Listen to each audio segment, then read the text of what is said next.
Bismillahirrahmanirrahim. Disebutkan dalam kitab Akhbar Afrikiyah dari Anas bin Malik dengan status marfu'.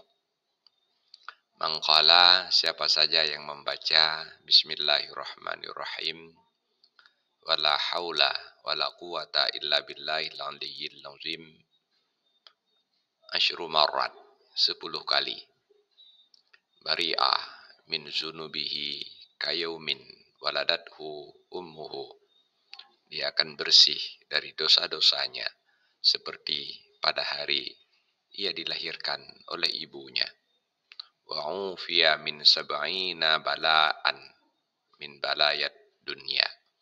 Dan ia akan terbebas dari 70 macam penyakit duniawi. Minha al-jununu wal-juzamu wal-barsu wal-raihu. Di antaranya adalah penyakit gila, penyakit lepra, dan penyakit angin. Wallahu a'lam bishawab. Walhamdulillahi rabbil alamin.